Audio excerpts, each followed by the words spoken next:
You know that moment? That exact second when someone pushes you so far that something just snaps? When polite requests turn into promises of absolute, unrelenting chaos. That's where our hero was. Tired, betrayed for the third time, and holding a phone. He didn't just want them to stop calling. He wanted to become the single worst entry on their daily call sheet. He wanted to be a legend of pain in their scammer's den. And he had one simple, beautiful weapon: insomnia, a full battery, and a promise. If you've ever been pushed around, disrespected, or just utterly sick of someone thinking they can get away with it, you are in the right place. What comes next is a masterclass in petty, justified, and deeply satisfying revenge. Our protagonist wasn't looking for a fight. Let's call him Mark. Mark's world was flipped. While the sun was high, he was buried under blackout curtains, chasing sleep before another long night of contract cleaning. His days were a precious, fragile commodity. Silence wasn't just golden, it was a necessity. And then the phone rang. Not a friend, not family. The screen glowed with the infuriating label, scam likely. Most of us ignore it. But Mark, maybe out of boredom, maybe out of some deep-seated need to mess with the chaos, answered.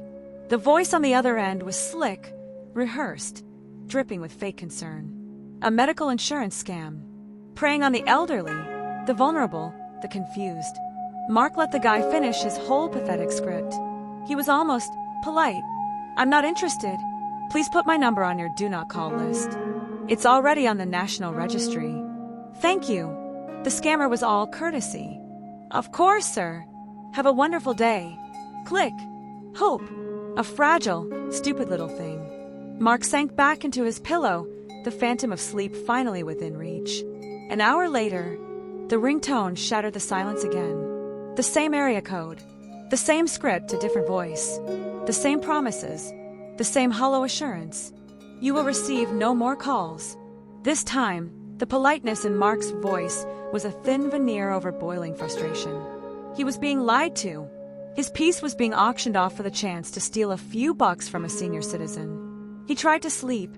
His mind was racing now, the adrenaline of anger pulsing where tiredness should have been. 5 minutes later, a third number, a third voice. That was the moment. The snap. You could feel it in the room. The air changed. The frustration, the powerlessness, the sheer disrespect, it didn't evaporate. It crystallized. It turned into something cold, hard, and focused. A grim smile might have touched his lips. This wasn't an annoyance anymore. This was a declaration of war. And he had just been drafted. He answered, and this time, the polite customer was gone. His voice was low and dangerous. I just spoke to 2 of your colleagues. I've asked nicely. I've told you to stop. You should be ashamed of yourselves, preying on people who can't fight back. But you called me, and today, I promise you, you will regret ever picking up that headset. Click. They hung up on him. Good. The turning point. The resolve. This was no longer about getting sleep.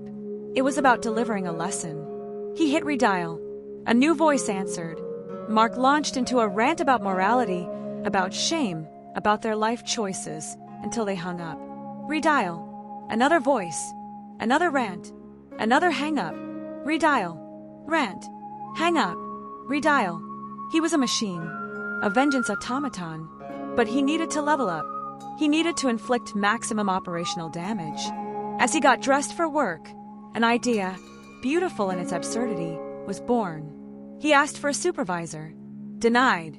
He asked again. Hung up on. Then he asked the question that changed the game. He feigned innocence. You say these calls are recorded for quality assurance, right? Some smug, arrogant kid on the other end, probably thinking he'd won, confirmed it. Yes, sir, they are. Good, Mark said, a devilish smile audible in his voice. And he began to sing. It wasn't good. That was the point. He serenaded them. Show tunes. Off-key 80s rock. Nonsense nursery rhymes. He became a one-man, audio terrorism unit. He wasn't just wasting their time. He was torturing it, making his number a curse word in their call center. Call after call after call. He'd sing until they slammed the phone down. He'd immediately call back. He was a phantom, a specter of sonic annoyance they could not exorcise. He was living his dream of being a musician, and they were his captive, horrified audience. The counter ticked up. 20 calls, 50 calls, 80 calls. He was using power banks, cables, a relentless assault powered by lithium-ion in pure spite. Finally, on call number 116, a new voice answered. Older, tired, pissed off.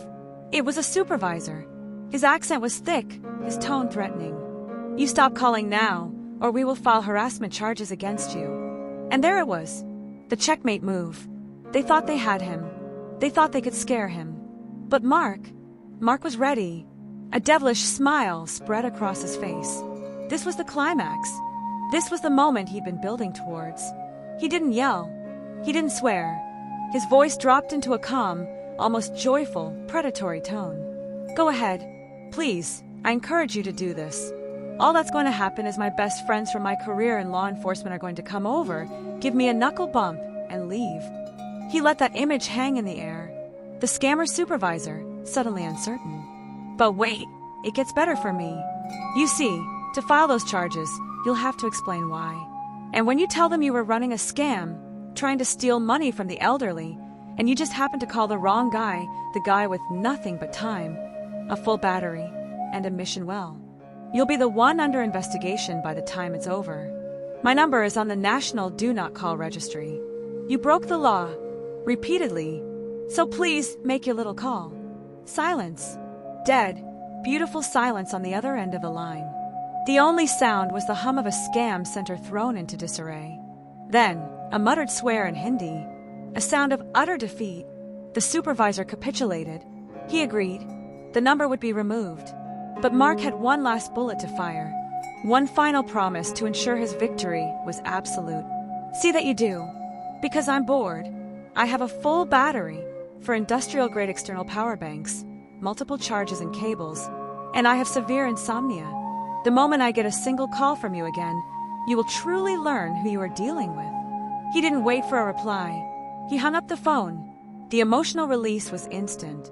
The tension that had coiled in his chest for hours finally unspooled into pure, unadulterated triumph. He wasn't just a victim who got them to stop. He was the reason they would probably have a meeting about his number. He was a ghost story they would tell new recruits. He had won. Sometimes, the system doesn't work. Sometimes, please and thank you are just words to be ignored. But sometimes, all it takes is one person pushed just far enough to become an immovable object, to become a consequence. It's not about violence or cruelty. It's about creative persistence. It's about making yourself a bigger problem than they're willing to handle. If this story of glorious, justified revenge gave you that sweet, sweet feeling of satisfaction, do the channel a huge favor. Let us know. And of course, stick around for more stories about underdogs who finally decide to bite back.